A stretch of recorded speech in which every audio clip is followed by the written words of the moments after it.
Assalamualaikum warahmatullahi wabarakatuh. Selamat datang di dunia pembelajaran akuntansi berbasis matematika yang selanjutnya kita sebut dengan akuntamatika. Video ini menjelaskan tentang konten dari buku TPA Plus, Tes Potensi Akuntansi. Akuntansi itu ternyata logis dan mudah. Bab 1. Akuntansi dan hukum dana. Ada 4 topik bahasan yang akan kita diskusikan. Yang pertama adalah fungsi atau peran dasar akuntansi. Yang kedua, pilar-pilar utama yang membentuk akuntansi. Yang ketiga, hukum dana dan persamaan akuntansi. Dan yang keempat, implementasi hukum dana. Fungsi dasar akuntansi. Sebagaimana kita ketahui bahwa akuntansi sebenarnya merupakan sistem yang berfungsi menghasilkan informasi keuangan suatu entitas. Dianalogikan seperti kokpit pesawat ini, dengan keberadaan kokpit tersebut, maka pilot dan kopilot sangat terbantu untuk mengendalikan pergerakan pesawat. Yang sebaliknya, dalam kehidupan sehari-hari, dashboard mobil itu juga memberikan informasi tentang kecepatan, kondisi bensin, ataupun informasi-informasi lain yang dibutuhkan oleh pengendara. Berbeda dengan kokpit pesawat atau dashboard kendaraan, output akuntansi adalah menyajikan informasi keuangan yang mencerminkan tentang dana sebuah entitas. Per definisi, kita perlu ketahui bahwa dana adalah segala sesuatu yang dapat diukur dengan satuan moneter atau uang. Jadi yang perlu kita ketahui lagi adalah bahwa uang tunai hanyalah satu dari banyak jenis dana. Jadi dana bisa berupa persediaan, kalau misalnya di entitas dagang obat-obatan, supermarket, dan sebagainya. Demikian juga dana bisa berupa kendaraan ataupun bentuk dana yang lain. Dari perspektif sistem, maka akuntansi terdiri dari 3 komponen dasar, yaitu input, proses, dan output. Mari kita coba kenali akuntansi dari perspektif sistem. Yang pertama, input akuntansi adalah transaksi yang dapat didefinisikan bahwa transaksi adalah peristiwa yang menyebabkan terjadinya perubahan dana. Contoh, entitas membeli peralatan senilai 5 juta rupiah tunai. Entitas meminjam dana dari koperasi sejumlah 10 juta rupiah. Dan masih banyak ragam transaksi yang terjadi di entitas. Selanjutnya kemudian transaksi tersebut akan diproses melalui 2 rangkaian, yaitu pencatatan transaksi dan penyusunan informasi. Yang selanjutnya hasilnya berupa informasi keuangan atau outputnya berupa informasi keuangan untuk digunakan oleh banyak pihak, banyak pengguna, seperti pemegang saham, pemilik, pemerintah, manajer, dan seterusnya. Topik bahasan yang kedua, pilar-pilar utama akuntansi. Minimal ada 3 pilar utama untuk pengembangan akuntansi yang perlu kenali oleh pembelajar akuntansi. Yang pertama dan fundamental adalah pilar matematika. Di sini matematika sederhana. Kemudian pilar prinsip dasar. Dan ketiga adalah pilar rancang bangun. Berikut ini uraian singkat tentang masing-masing pilar utama di akuntansi. Pilar yang pertama dan utama di akuntansi adalah pilar matematika. Kalau kita mau merenung sejenak, maka sebenarnya semua teknologi canggih yang ada di era modern ini berlandas pada ilmu matematika. Yang kedua, berpijak pada sejarah akuntansi itu sendiri. Ilmu akuntansi pertama tertuang di buku matematika yang ditulis oleh profesor matematika. Dan yang ketiga, aplikasi matematika terrepresentasi di misalnya mekanisme debit kredit, di pengukuran, di penilaian, dan masih banyak ragam aplikasi lainnya. Yang perlu kita ketahui adalah bahwa sejauh ini akuntansi menggunakan pilar matematika sederhana. Pilar yang kedua adalah prinsip dasar. Pilar ini lazimnya berupa aturan dan ketentuan yang merupakan hasil kesepakatan manusia. Seperti misalnya standar akuntansi keuangan yang dikembangkan oleh DSAK, Dewan Standar Akuntansi Keuangan Indonesia.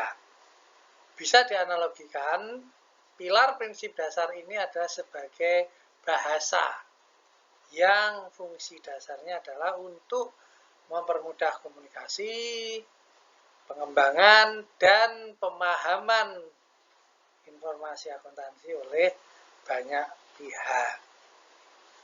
Contoh dari prinsip-prinsip dasar yang ada di akuntansi adalah konsep kesatuan usaha, satuan moneter, basis akrual, dan masih banyak lagi prinsip-prinsip dasar yang digunakan. Pilar yang ketiga adalah rancang bangun. Pilar ini memungkinkan akuntansi dikembangkan sesuai kebutuhan masing-masing pihak. Jadi tidak ada keharusan bahwa akuntansi harus sama persis antar entitas. Dan pilar ini harusnya tetap dikembangkan dengan berlandas pada pilar matematika dan pilar prinsip dasar yang berlaku. Contoh dari aplikasi rancang bangun ini adalah keberadaan standar akuntansi untuk UMKM yang disebut dengan EMKM, akuntansi koperasi, akuntansi syariah, dan lain-lain.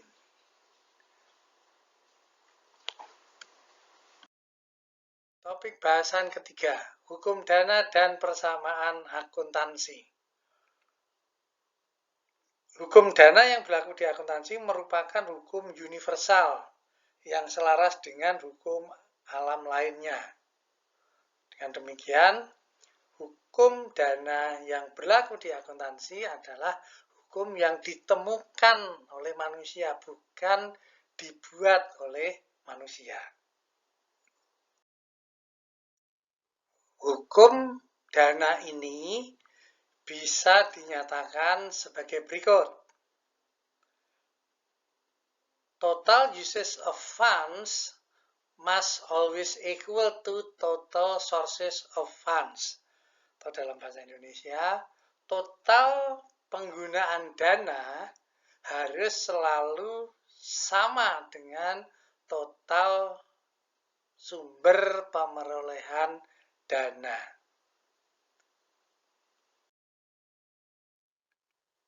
Selanjutnya, hukum dana tersebut dijabarkan atau dituliskan dalam format persamaan matematika, khususnya dalam persamaan aljabar. Di sebelah kiri persamaan mencerminkan uses of funds atau penggunaan dana, sedangkan di sisi sebelah kanan persamaan mencerminkan sources of funds atau pemerolehan dana. Yang selanjutnya persamaan matematika tersebut dijabarkan lebih detail dalam bentuk elemen-elemen persamaan akuntansi. Sisi kiri terdiri dari aset, biaya, dan pengembalian ke pemilik. Sisi sebelah kanan, liabilitas, ekuitas, dan penghasilan. Yang perlu digarisbawahi adalah bahwa elemen-elemen ini bisa dilakukan perubahan, bisa ditambah dan dikurangi. Jadi tidak harus kemudian elemennya seperti ini. Tetapi bahwa keseimbangan itu harus selalu terjaga dan dituliskan dalam bentuk persamaan aljabar antara sisi kiri dan sisi kanan. Sekali lagi, sisi kiri mencerminkan penggunaan dana, sisi kanan mencerminkan pemerolehan dana. Persamaan ini di akuntansi lazim disebut dengan persamaan akuntansi. Topik bahasan yang terakhir di bab 1 ini tentang aplikasi hukum dana. Sebelum membahas aplikasinya, kita perlu kenali 5 fakta terkait dengan penerapan hukum dana di akuntansi. Fakta yang pertama, hukum dana menuntut selalu terjaganya keseimbangan antara sisi penggunaan dana dan sisi pemerolehan dana. Fakta yang kedua, minimal terdapat 2 perubahan. Fakta yang ketiga, terdapat 2 sifat atau jenis perubahan, yaitu bertambah atau berkurang. Dalam hal ini bisa dua-duanya bertambah, bisa bertambah dan berkurang, atau sama-sama berkurang. Fakta yang keempat, perubahan dapat terjadi di sisi yang sama atau di sisi yang berbeda. Dan fakta yang kelima, bahwa perubahan dapat terjadi di elemen yang sama atau di elemen yang berbeda. Berikut ini ilustrasi aplikasi hukum dana di akuntansi. Contoh aplikasi hukum dana yang pertama. Semisal, transaksi 1 menyebabkan elemen A dan elemen L berubah Rp50.000 masing-masing. Saya tulis paribus, jika A bertambah 50.000, maka L pasti juga bertambah 50.000 agar keseimbangan terjaga. Contoh yang kedua, jika transaksi 2 menyebabkan elemen E dan PH berubah masing-masing Rp75.000, jika E berkurang Rp75.000, maka PH pasti bertambah Rp75.000.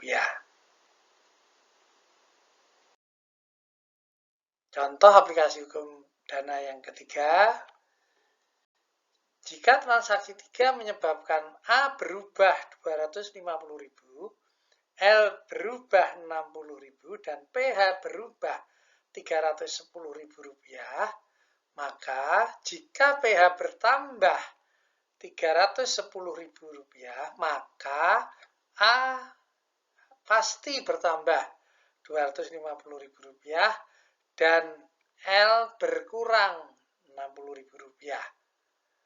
Dengan teknik itu, maka keseimbangan dari hukum dana terjaga. Contoh aplikasi hukum dana yang keempat, semisal transaksi 4 menyebabkan A1 berubah Rp250.000, A2 berubah Rp50.000, dan L berubah Rp300.000.